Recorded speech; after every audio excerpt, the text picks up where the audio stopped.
Alright, so after about 10-20 minutes of messing around with my audio, I finally remembered that for some reason my big giant studio microphone is labeled as my webcam's microphone.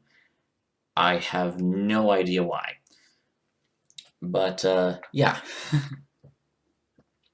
I hope you have all been having a good new year so far. Um, Mine's been kind of hectic. And yeah, Happy New Year.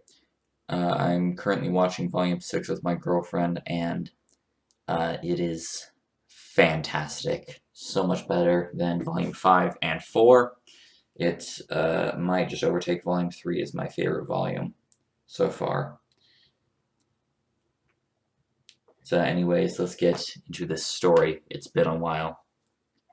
Chapter 26. Fight till you're almost dead. Screams came from the dorm of Team Drisk, haunting the nights of the other students as they could only imagine the terrors that were happening to the teams that were stuck in there. Miss Goodwitch was called by several worried students to halt whatever was going on. So right now she was striding purposely down the corridors towards the sounds of the loud screaming. As she drew closer, she could hear the faint and muffled sounds of gunshots and breaking bones, and quickened her pace to a run. She made it to Drisk's dorm and slammed the door open with the help of her wand, then struggled to actually comprehend what was going on. Ruby and John were crying in the corner while screaming at the top of their lungs. Blake was just reading a book. Weiss was relenting the contents of her dinner to the nearest bin, and everyone else just seemed to be rapidly staring at a screen projected by Demon's robot. The others were all holding video game controllers and were shouting at each other in a gamble mixture of insults and commands, all trying to be heard above the din of the game sound effects.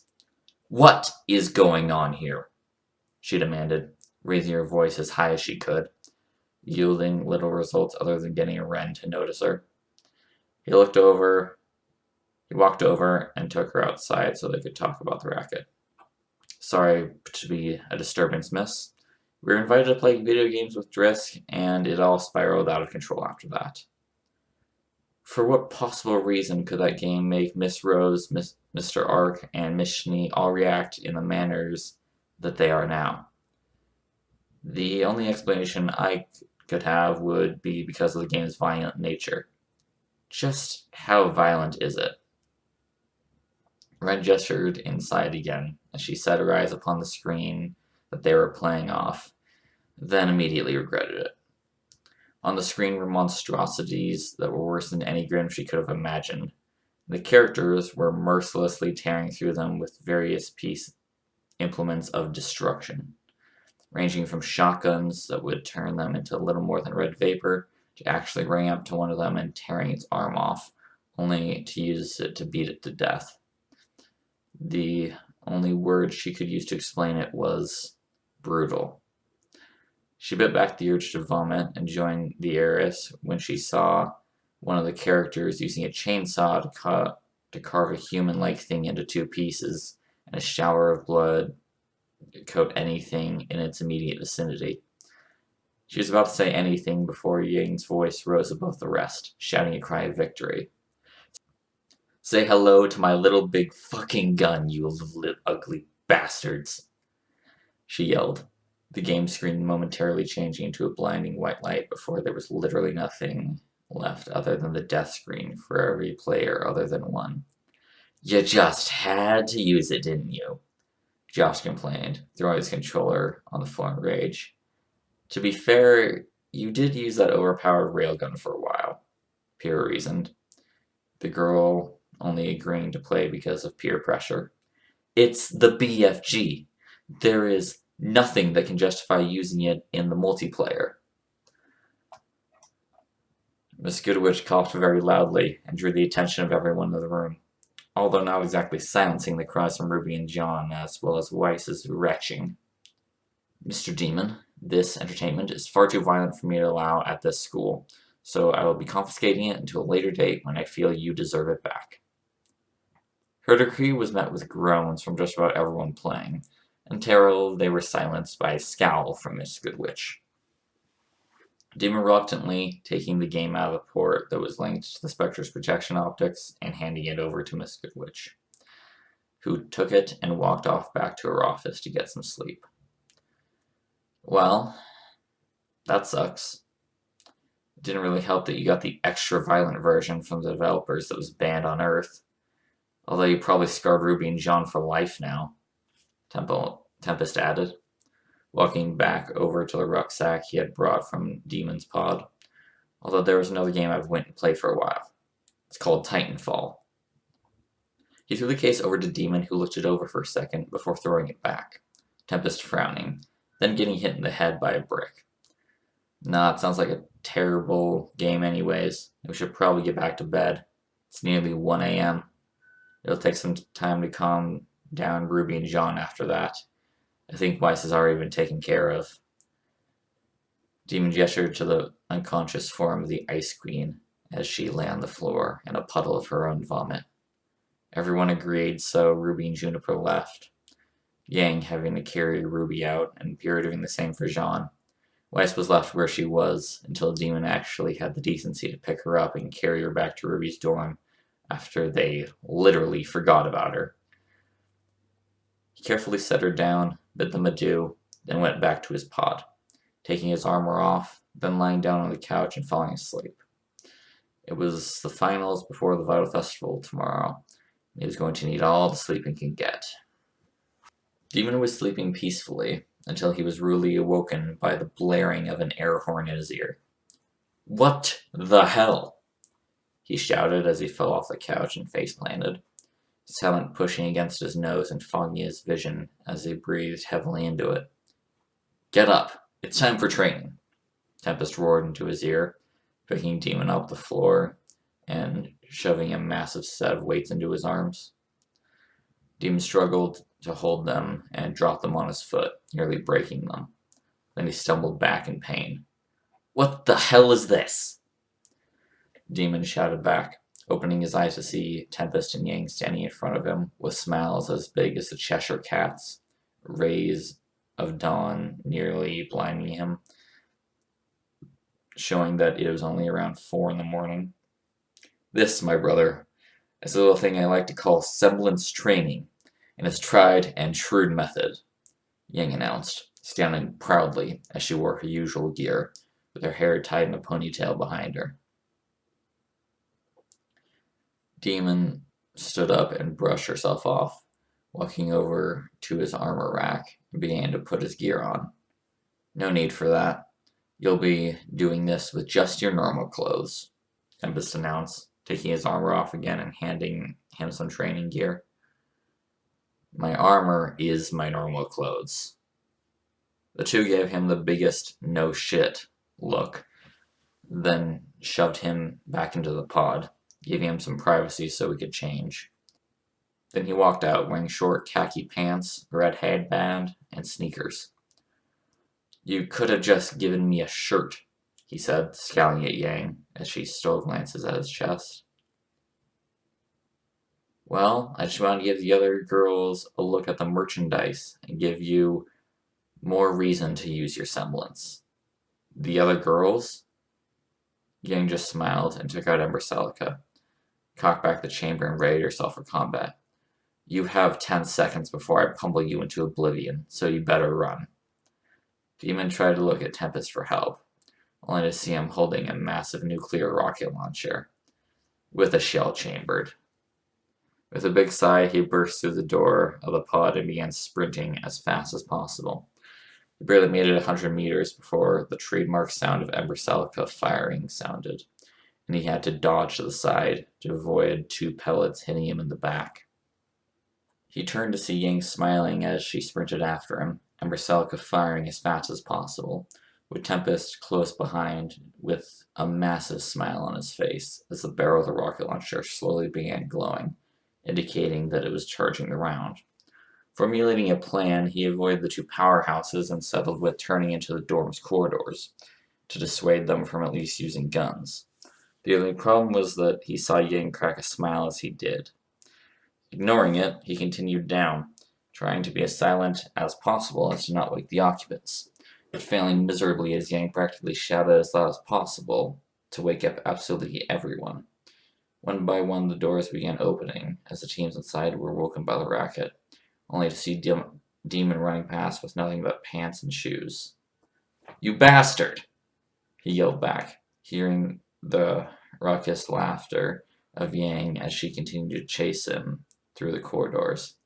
Then came the worst part, when he accidentally ran around the wrong corner and ran into the line for the early morning showers. The girl showers. Oh, shit. He stopped dead in his tracks and hoped that none of them had heard him, only for that thought to be absolutely destroyed when one yelped in surprise and pointed wildly at him, and the other spun around to face him. "Perv!" one shouted, and half of them turned red with anger, while the other half just blushed furiously at seeing him without a shirt. It wasn't my fault," he argued, raising his hands in defense and slowly walking backwards. "Sure it wasn't," Yang shouted from behind him. "Get the perv," she jeered. "Just had to do this, didn't you?" Demon quickly backtracked and tried to use his semblance, only to find that he could focus or even hold his breath for more than a second when the cries of bloody murder rang through the walls and having to dodge shots from weapons behind him, because apparently the girls kept their weapons on them at all times, even when going to take a shower. "Is that a bloody minigun?" He pulled out a stim needle that he always kept on him and jabbed it into his thigh, feeling the adrenaline pumping through his veins. He was coming up to Yang, who wore a smile that was impossibly massive, and he wall ran a few meters to avoid the lethal punches sent his way by the brawler, then continued sprinting full bore to try and outrun the others. He was doing pretty well. Then RWBY sped up to catch him with her semblance. "Why are you running?" she asked, running alongside him and not even breaking a sweat to keep up with his ridiculously fast pace. "Ah, the beauty of blissful ignorance. You're too young, RWBY, but know that they all want to kill me." "Why is that?" she continued, turning around so that she was running backwards while still keeping pace. "They think I'm a perv because I didn't wear a shirt, and because they're all lining up to go to the shower. What's a perv? Promise me one thing, RWBY. Never grow up." "Will do," she cheered, stopping and standing in the middle of the hallway while facing the tide of attackers. "I'll hold them off."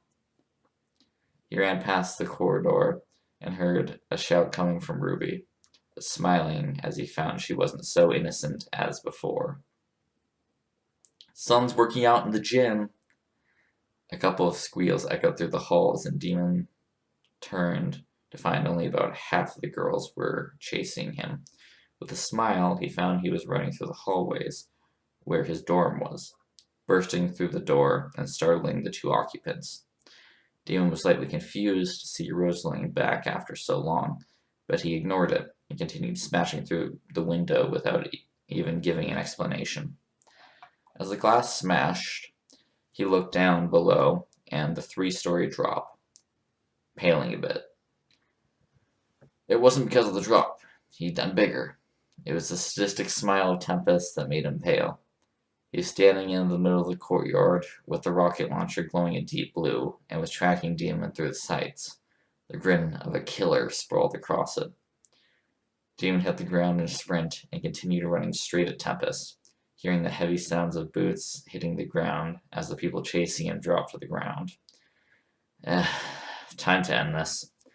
He activated Nikolai with thought through his neural network and set his sights on Tempest. It would hurt if he didn't do this properly. So as he ran into range where it was near impossible for Tempest to miss, the rocket was fired, a streak of blinding blue sprinting straight towards him.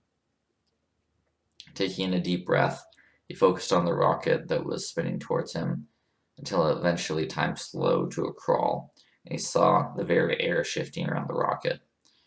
He focused intently on it and released his breath, feeling a spin of nausea again, to find himself holding the rocket by one of its fins.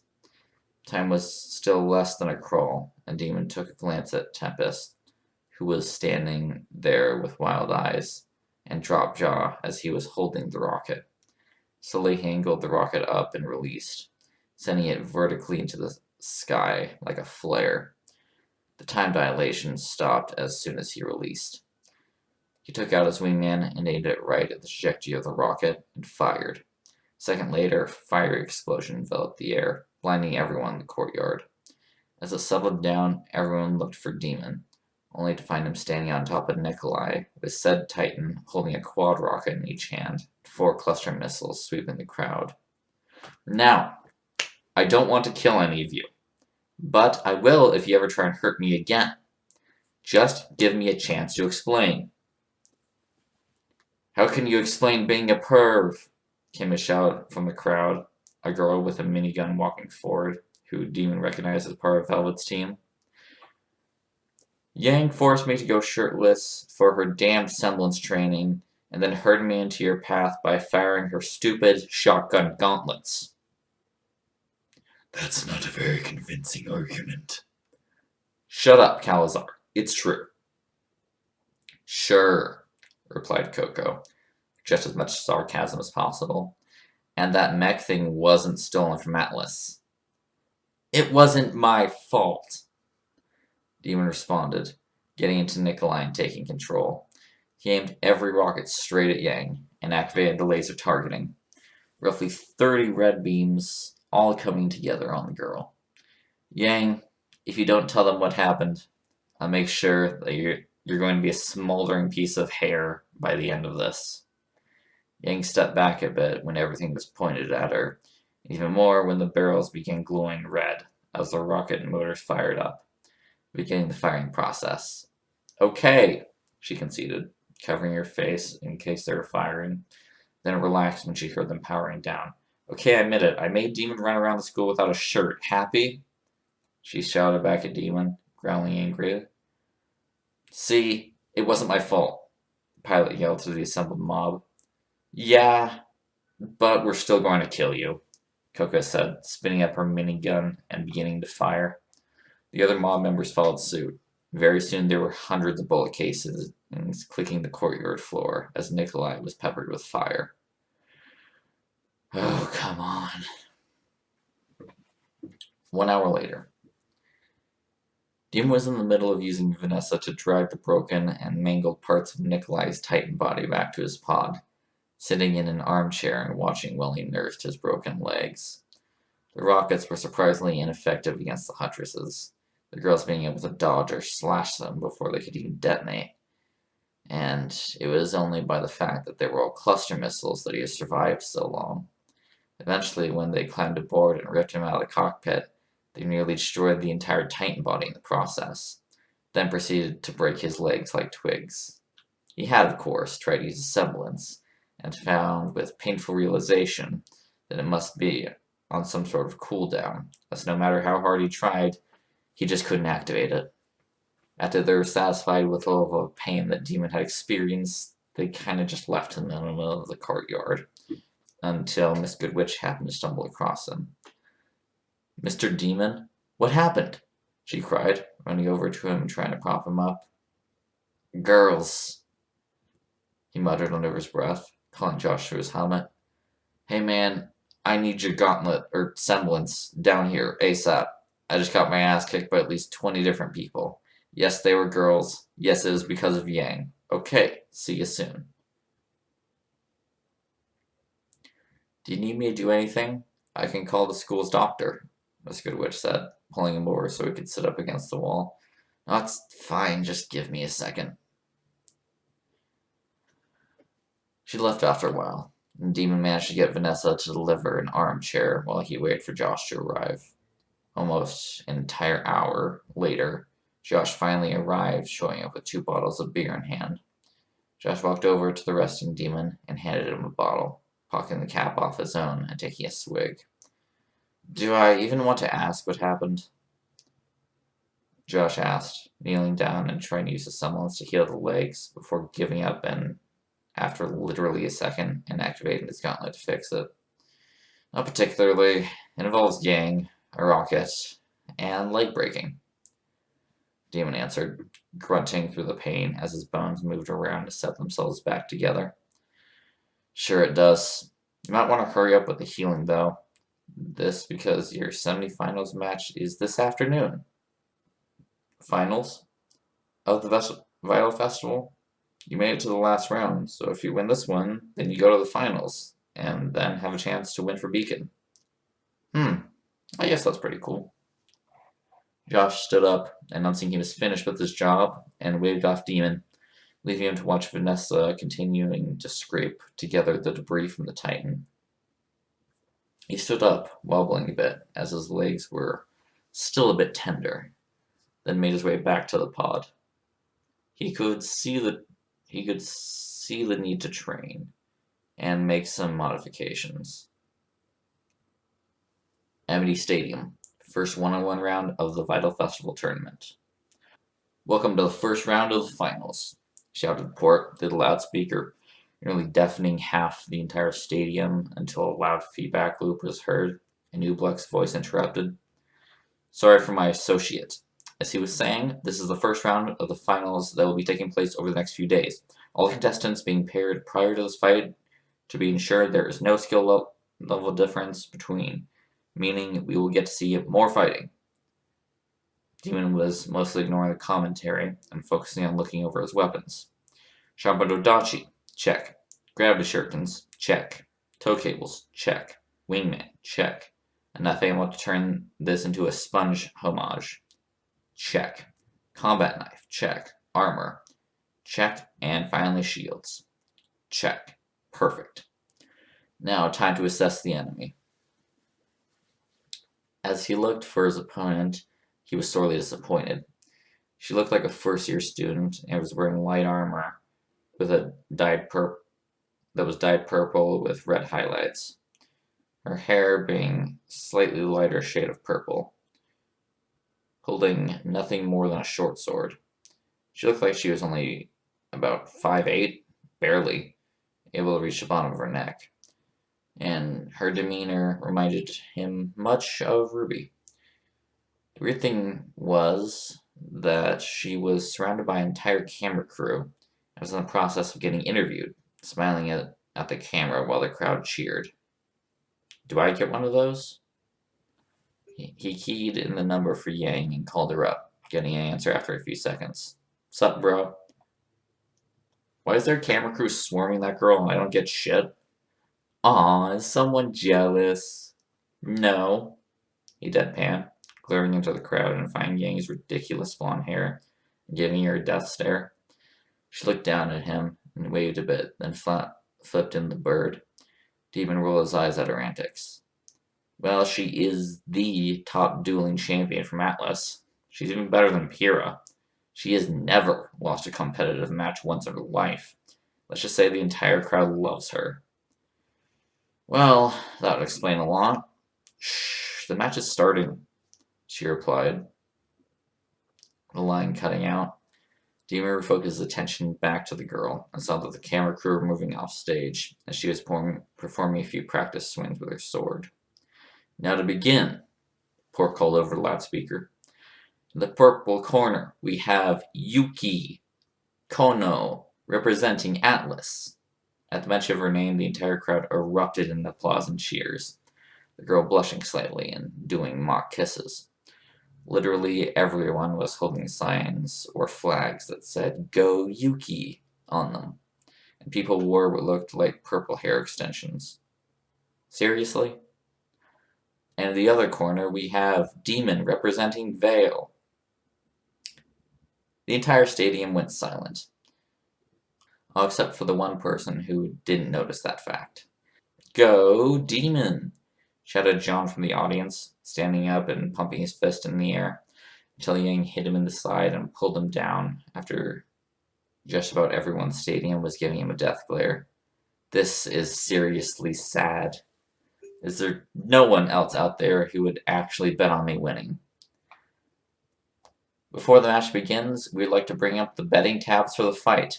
The odds are 1,000,000 to 1 in favor of Yuki winning, Ubleck announced, Demon just face palming. Well, at least he put in the 5 and bet on himself to win. Ready, Port shouted, breaking the silence and making the two combatants ready themselves. Yuki dropped into a low attack stance, holding her sword out to her side and having her hand up as if she would grab his sword. Demon drew his Odachi and swung it to full length, channeling his aura through it, igniting the blade in a blaze of burning red flame. Good luck, little girl, Demon shouted over the din of the crowd, setting his stance so that his chest was parallel with her. His Odachi held in one hand, vertical grip, aimed straight at her, and the other hand held an inch above his wingman pistol.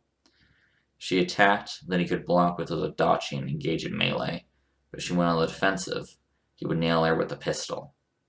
Straight back at you, big fella, she replied, smiling what seemed to be a genuine smile, and holding a peace symbol with her 2 fingers. Set, Demon observed with a hawk's eye, to predict where she was going to strike from, seeing that her eyes were definitely focused on the hand that held his Odachi in. He slightly adjusted his stance so that his Odachi was now diagonal across his chest, and her posture reacted accordingly, mirroring his. Go! Demon threw himself forward, activating his stims and parkour kit as he did, while slashing diagonally where Yuki was. The only problem was that he didn't hit her. At the very last second, she was thrown backwards like some mystical force had pushed her, landing gracefully a few meters away from him. Missed me, she taunted, Demon throwing himself forward at blinding speeds, only to hit thin air once again.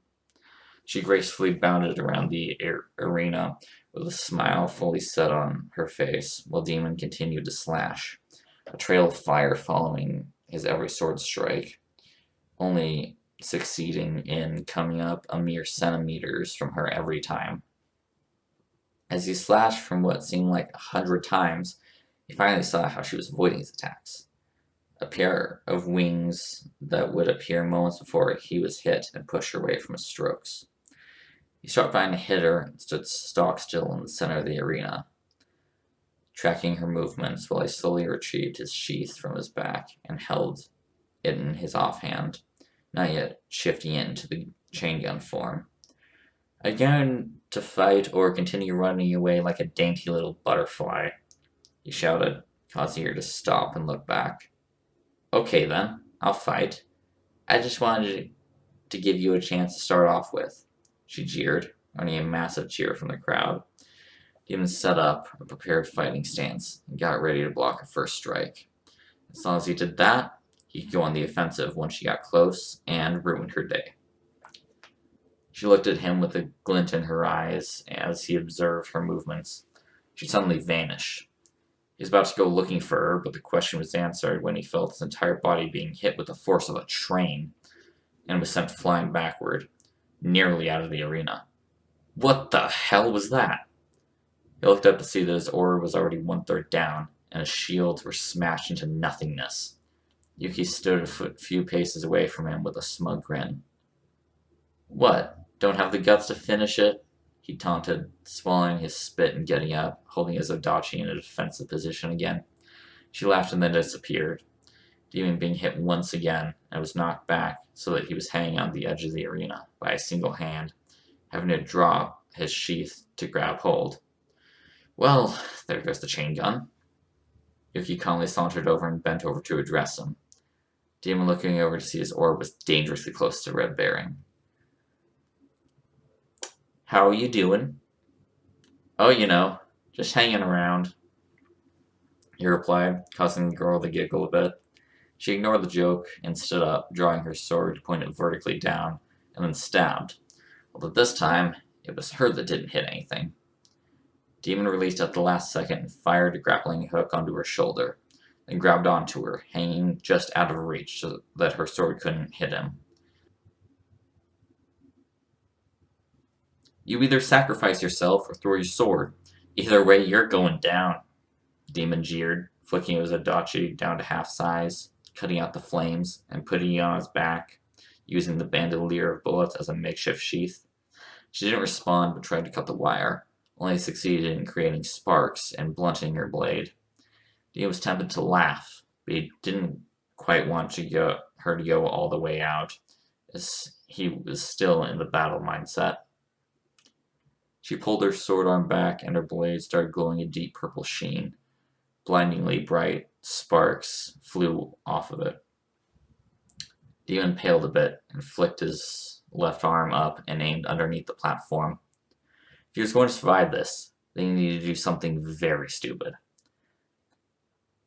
Just as she struck forward and managed to sever the cable, he fired a gravity shuriken into the arena floor, letting the energy pull him underneath before activating the magnets on his boot to keep him attached after the effects wore off. Yuki watched his face as he fell and turned to the crowd, jumping up and down excitedly at her victory.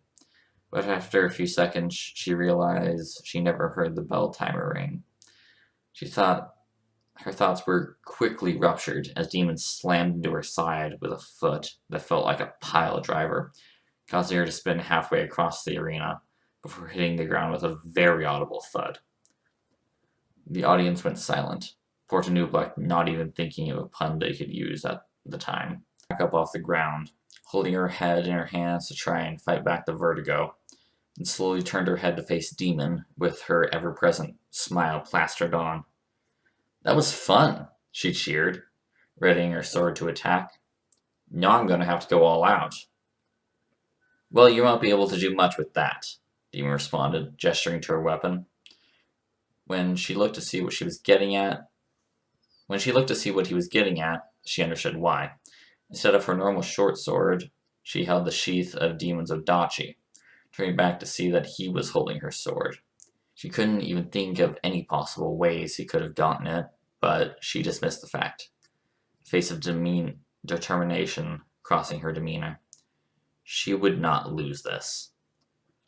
Just as she was about to start formulating a plan, she saw her sword clatter to the ground in front of her. "You get that back, as long as you will go all out. Fighting someone who is even fighting back isn't even worth the effort." She didn't say anything but nodded in return, picking up her sword and getting ready to fight, throwing back his sheath in return. Demon grabbed it midair and slung it over his back, shielding his Odachi through the holder and readying his fist in a brawling stance. "I thought you were going all out," she questioned, vaguely hearing the cries and complaints from the crowd. "I am. I barely know how to use that sword. The only other weapon I have is my chain gun and pistol, both of which would be completely ineffective against your speed," he explained, knocking out everything else as he focused on her, slowing down his breath, then waited. She nodded and drew back her sword, aiming the point straight at Demon, then began glowing a blinding purple once again, her face screwed tight in concentration. Calazar, you wouldn't mind helping me out here, would ya?" "Nope. You're on your own for this one. I just want to watch you get your ass kicked by someone half your age. On second thought, however, make sure your next hit counts." Demon concentrated as best as he could and watched Yuki's leg movements, waiting for the right moment so that he could gain the upper hand. As he saw her hand slightly twitch and her shoulders fold back a bit, indicating that she was probably using her wings. "Mother's Rosario!" she shouted, dashing forward at incredible speeds, intent on taking down Demon and ending the fight. As soon as she did, he held his breath, focusing intently, time slowing to a crawl. When he finished slowing down, he saw Yuki barely a meter from him, with her sword pointing straight at his chest. His thoughts shifted to an attack strategy, and red marks slowly began appearing throughout the grayed world around him. He released his breathing, and everything in the next second couldn't even be seen by the audience. All they had seen was Yuki dashing towards Demon, who didn't even move to avoid the blow, Then the real fighting began. As Dino released his breath, he was teleported forward, slightly to the left, avoiding her sword, then punched her square in the gut, a strange black flame engulfing his fist as he hit, transferring to her in a strange wave. Before he could even revel in the victory, the sword was pinned again. The sword was spinning around again, threatening to end the match. Even though time was still meant to be slowed, he prolonged his semblance and busted a ducked low to avoid the slash, punching her again, straight in the gut. She still didn't seem to be phased, as barely a second had passed and another thrust was thrown at his chest. Using his offhand, he grabbed the blade of the weapon and guided it slightly to the side, kicking with his foot and hitting her square in the chest for the third time.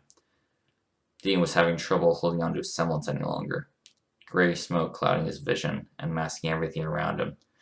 So he released his breath and watched as the world slowly sped up. As it did, Yuki swung around again. This time she was aiming for Demon's head, although the pilot had the advantage. With much effort, he dived beneath the blade and swept his legs out, knocking Yuki's from behind her, then sent a massive uppercut straight into her body as it fell. Time came back to normal, and the effects of Demon's attacks finally came into light. She was sent at least 20 meters into the air, rocketing out of the gray smoke that had covered the two's battle. Just before she could come down, Demon jumped straight up, using his grapple hook to latch onto the floating lights and pull him further up, before releasing and falling straight back down at Yuki. He punched her straight in the back and sent her slamming into the ground, hearing the metal bend and warp as a small crater was formed, as well as a massive thud that Yuki made when she hit. Demon landed on the metal platform and collapsed as well, completely worn out from using his semblance, and felt his heart shudder and pulse incorrectly under the strain. He tilted his head to where Yuki was, and saw that she was now propped up on her sword, struggling to get up. Damn! How did she survive that? He looked over at the aura meter. Both of them were on 16.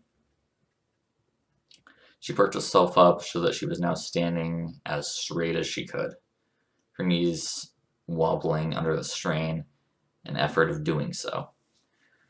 The entire stadium erupted in cheers and shouts as they urged her on, the girl smiling as she heard the support, until a single shot ran out, silencing everyone. Yuki felt something hit her back, then the buzzer sounded. She looked up to see that her aura was now at 10, while Demon was at only 2 points above.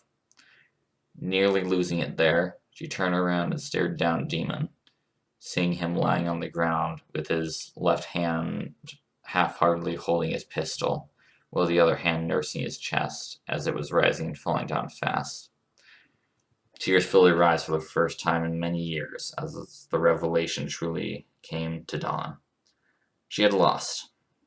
The voice coming over the speakers only confirmed it.